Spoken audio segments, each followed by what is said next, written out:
Welcome back to Timeless Black Excellence. I am your host, Baptiste Point.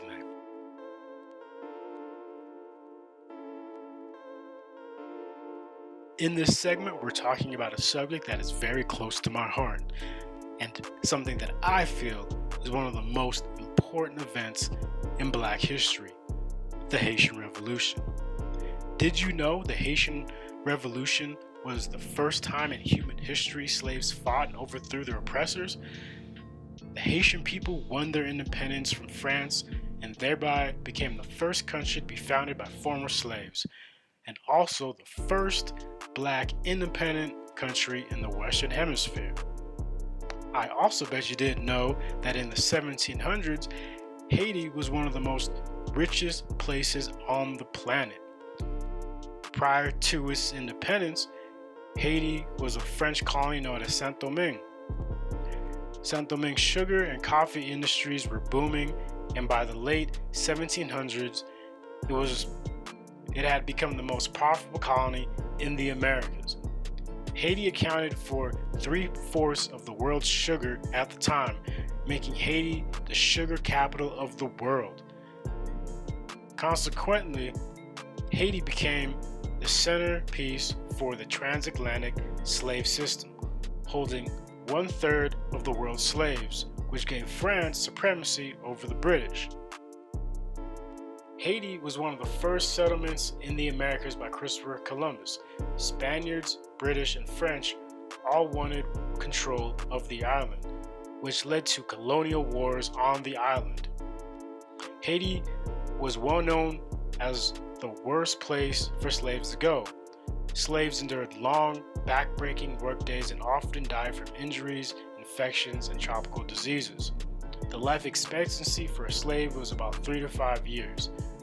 They literally worked them to death. Conditions were so brutal, most slaves weren't even able to reproduce, and new slaves from Africa were consistently and constantly brought in. The French started importing African slaves, many of which were the warriors coming from Congo, Nigeria, and Ghana, most of which fled and started their own maroon towns, which later became hubs for revolutions by freed slaves. The first influential figure in the Haitian Revolution was a man named Macandal, an enslaved African preacher who freed himself. He taught others to use herbs to poison food of white farmers and masters, making sure that the Black collaborators or house Negroes were poisoned first. Macandal, along with others, killed over 6,000 European Frenchmen, which started the spark of the revolution. In 1758, Macandal was captured, killed, and said right before he was executed that he would be coming back to life or reincarnated as a mosquito. Ironically, the disease malaria killed thousands of French white settlers several years after Macandal's death. Duddy Boukman, a Jamaican voodoo priest, became the leader of the Maroons and Voodoo Haugen. His mother was a famous revolutionary in Jamaica. He was sold to the French in Haiti as punishment to his mother. Boukman was known for the Boukman prayer as the god of war and for a strong use of guerrilla warfare. The leader is inside yourself. We are not tricked into forgiveness after oppression preached by Christianity, Boukman said. He was later captured and beheaded, and his head put on a stick to scare the revolutionaries. By 1789, the estimated population of Saint-Domingue included roughly 500,000 African slaves, 32,000 colonists, and 24,000 mulattoes, or people of African and European descent.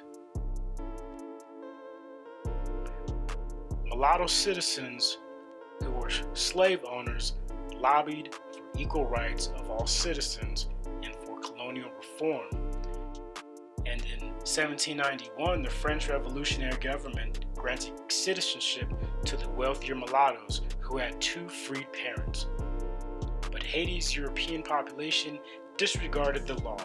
Within 2 months, isolated fights broke out between Europeans and the mulattoes.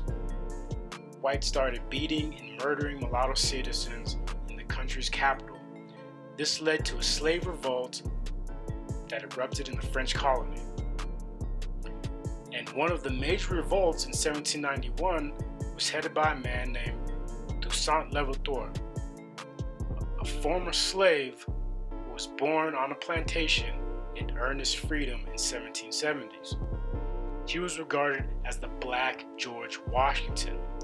Toussaint Louverture led the uprising that ended with the burning of the most profitable sugar and coffee plantations on the island. It took 20,000 slaves 3 days to burn down 184 sugar and 1,000 coffee farms. After 2 years, Toussaint became the leader of the revolution. In 1793, Toussaint struck a deal with Spain, providing guns to the slave army, capturing 3 cities in 8 months. The Haitian Revolution caused an uproar in France. Even so, the people of France ended up beheading their king, King Louis XVI.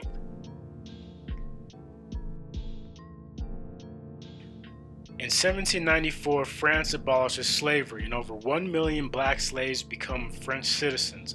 Toussaint Louverture became a general in the French military, and in the late 1790s, Louverture fought for 12 years as a military leader and former slave. He gained control of several areas and earned the initial support of French agents.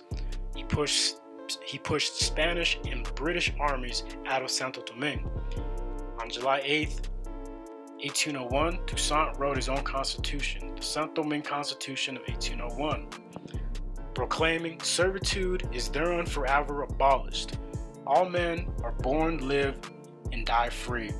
Also that no land could be bought or owned by foreign persons, only to be owned by persons of Haitian blood. May 6, 1802, Toussaint Louverture surrendered to the French army, and a month after surrendering, he was arrested on conspiracy, but with no proper evidence. Louverture said, "Overthrowing me, you have only cut down the trunk of the liberty tree. Of the blacks in Saint-Domingue, it will spring back from the roots, for they are numerous and deep.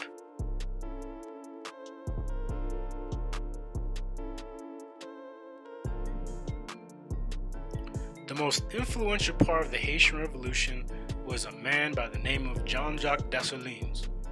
He was born into slavery and remained a slave until his 20s. Dessalines killed over 25,000 British troops, which was the largest loss of any British army in all of the Americas.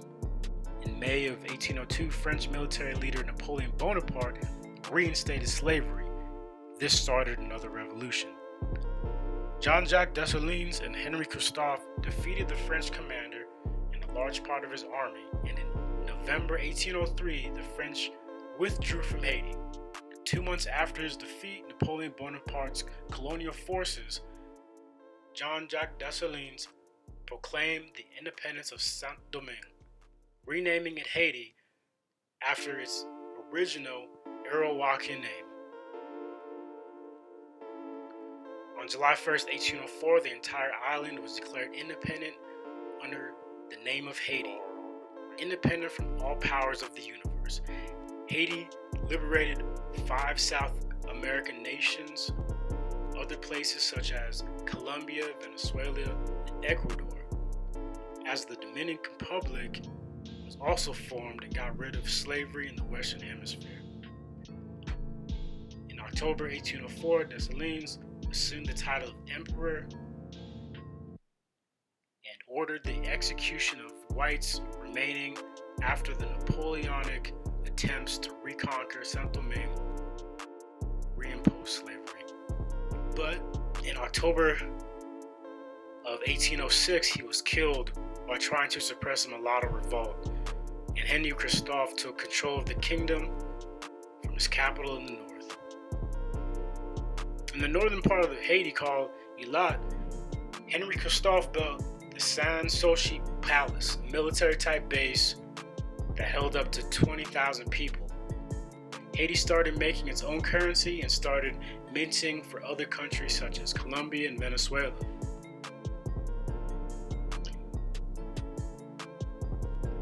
It was not until 1825 that the French recognized Haiti's independence.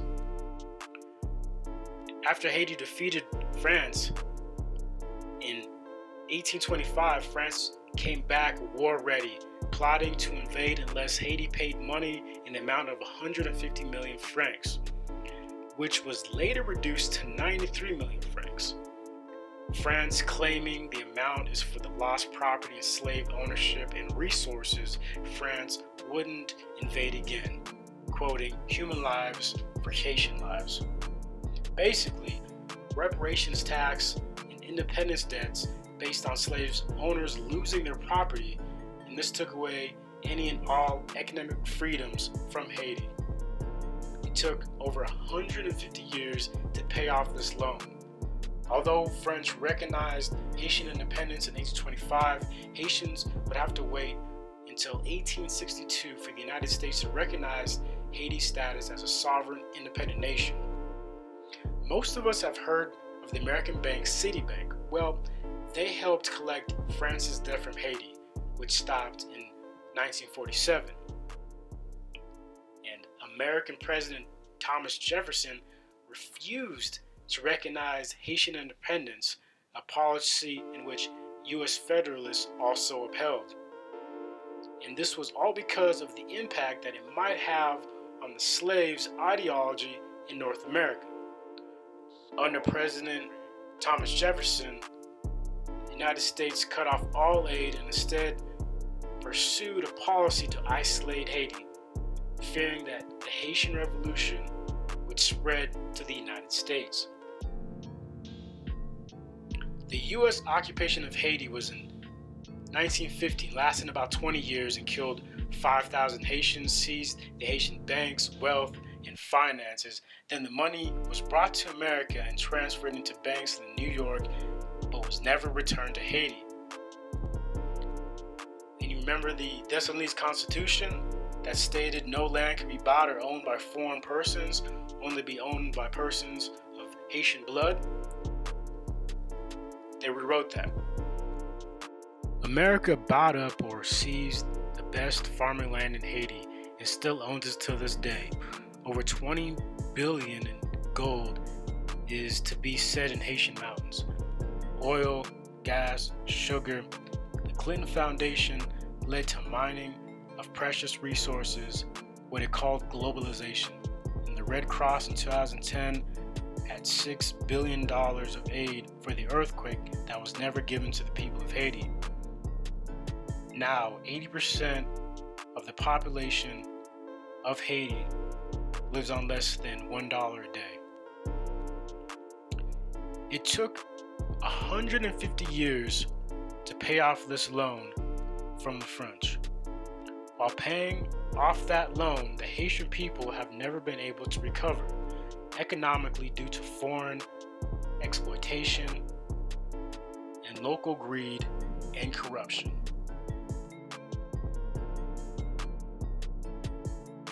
But we cannot forget the rich history of Haiti. Haiti was the first black independent country in the Western Hemisphere, winning its independence from France and thereby becoming the first country to be founded by former slaves, also being one of the richest places on the planet in the 1700s.